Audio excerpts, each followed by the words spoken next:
I came home a day early to surprise my wife, but a shirtless stranger was on our couch. She panicked, then told me, "Every woman needs sex, so what if I slept with him?" That was the day I walked out and never came back. I'm 34, and I've been married to my wife, Emily, for just over 4 years. We've had our share of normal ups and downs like any couple, but nothing that ever made me seriously question our relationship. At least, not until that morning. I usually spend days at a time away from home for work-related travel. Emily was used to my schedule. Sometimes she'd complain about how quiet the house felt without me, but most of the time, she just seemed to go about her routine. This particular week, I was supposed to be gone for 3 days. I left on a Tuesday morning, and the plan was to return Thursday night. But on Wednesday afternoon, things wrapped up much sooner than expected. I didn't bother telling Emily. Instead, I thought it would be fun to surprise her. She had always said she loved little surprises, and in my mind, I pictured her smiling when she saw me early. I got up early Thursday morning, drove straight home, and parked in our driveway around 9 a.m. The neighborhood was quiet, the kind of slow weekday morning where you hear nothing but the occasional car passing by. I walked up to the front door with my bag over my shoulder and knocked, figuring she might still be in her pajamas. When the door opened, she stood there in a light blue night dress, her hair slightly messy, but not the kind of messy from just waking up. More like she had gotten ready in a hurry. The smile I expected never came. Instead, she just froze. Her eyes darted past me, almost like she was checking to see if someone else was behind me. Before I could even say anything, I noticed movement inside.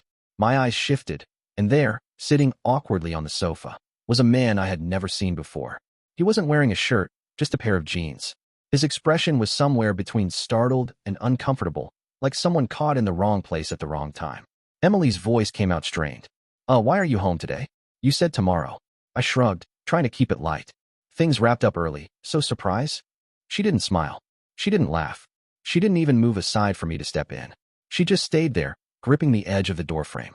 The guy on the sofa stood up immediately, muttered something I couldn't make out, grabbed a hoodie from the armrest, and walked quickly past me without making eye contact. I turned back to Emily, who was still standing stiff at the doorway. My brain was already trying to piece together what I had just walked into, but I didn't say anything yet. I think part of me was hoping there was some innocent explanation, even though deep down, my gut was telling me there probably wasn't. I stepped inside, set my bag down, and finally asked, "Who was that?" She looked away. "Just an old friend." The words felt too casual, too rehearsed for the situation. An old friend doesn't sit shirtless on your sofa at 9 in the morning while you're in a nightdress. But I didn't push right then. I just nodded slowly, even though every part of me was screaming that something was off. Little did I know, the real answers were sitting on a hard drive in our living room. And once I saw them, there would be no going back. I walked past her into the living room. The air felt heavier than it should on a quiet Thursday morning. She was following me, but not in her usual casual way. It was almost like she was trying to stay close enough to control the situation. I sat down on the edge of the couch and looked at her. "So, you want to explain what your old friend was doing here?" She crossed her arms. "I told you, he's just someone I used to know. You're overthinking it. The thing is, I've always trusted my instincts." And right then, my instincts were screaming at me that she wasn't telling me the whole truth. I wasn't looking for a fight. I just wanted the real story. I leaned back and said, "All right, if it's nothing, then you won't mind if I check the cameras." Her reaction was immediate. "Why would you need to check them?" Her tone wasn't confused, it was defensive. That was all I needed to hear. I didn't even bother answering her. I just stood up and started walking toward the small side room where we kept the DVR for the home security system. She followed me, her voice suddenly sharper. "You're seriously going to invade my privacy like that? What's wrong with you?" I stopped in the doorway and looked at her. "Emily, it's our house. And this isn't about privacy. This is about finding out why there was a shirtless man in here while you're in your nightdress at 9 in the morning." She shifted her weight from one foot to the other, eyes flicking toward the front door like she wished she could just leave the conversation entirely. But she didn't move. I turned back to the monitor and started scrolling through the footage. The cameras covered the front porch, living room, kitchen, and back door. I went to the exact time I had left for my trip, just over 24 hours earlier, and started from there. Emily didn't say a word now. She just stood there behind me, silent but tense. As I fast-forwarded, there was nothing unusual for the first hour or so. Then I saw it. The moment that would erase any shred of doubt I had left. But before I even processed it, I hit pause and glanced back at her. She had her arms crossed tighter now, her jaw set. She knew exactly what was on that screen, and she knew I was about to see all of it. I pressed play. The front porch camera showed Emily opening the door barely an hour after I had left for my trip. Standing there was the same man I'd just seen in our living room. Except now he was smiling, holding a small paper bag in one hand. She didn't just greet him casually. She stepped forward, wrapped her arms around him tightly, and let him kiss her cheek, then her lips. They lingered there for a moment before she laughed, grabbed his hand, and pulled him inside. I switched to the living room feed. The two of them walked in, chatting and laughing like they'd done this before. She looked genuinely happy, not like she was catching up with an old friend, but like she was excited for what was about to happen. I sat back in my chair and let the footage play for a few minutes. They talked, touched, and leaned into each other in ways no spouse should with someone else. I didn't even need to watch the rest. The story was clear enough already. I turned to face her. Do you want to explain this? Her arms loosened, but her voice was disturbingly calm. What's the problem? He's my friend. I stared at her. Friends don't kiss like that. And they don't spend the morning together when their husband is gone overnight. Something in her expression shifted. The casual tone dropped, replaced with something blunt, almost cold. Every woman needs sex. So what if I slept with one guy for a night? What's the problem?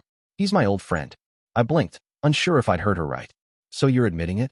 She shrugged like she was talking about something as trivial as forgetting to buy milk. It happened fast. I wasn't thinking about you at the time. I wanted to believe that maybe she'd say it was a mistake, that she'd fight to prove it meant nothing. Instead, she just stood there, offering a half-hearted apology that sounded more like an afterthought than remorse.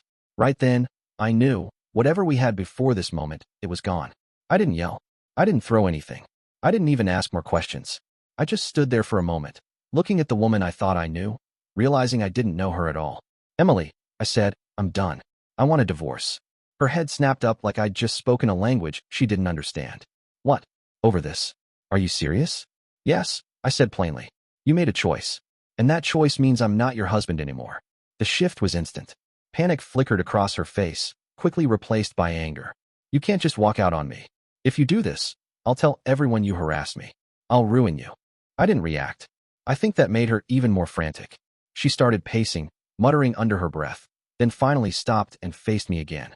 Please, just one last chance. I'll never talk to him again. I swear. We can fix this. Her voice cracked like she was trying to summon tears, but it didn't feel real. Maybe she realized the threat hadn't worked, so she switched to begging. But I'd already made my decision. Trust, once it's gone, doesn't come back. And she hadn't shown an ounce of genuine regret until she saw I was actually leaving.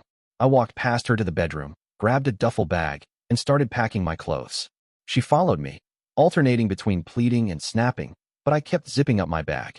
At the door, she said, You're throwing away everything we've built over one mistake? I turned to her for the last time. No, Emily.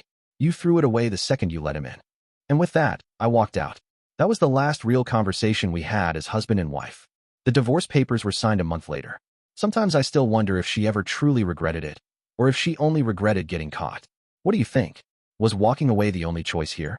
Or would you have given her another chance if it were you?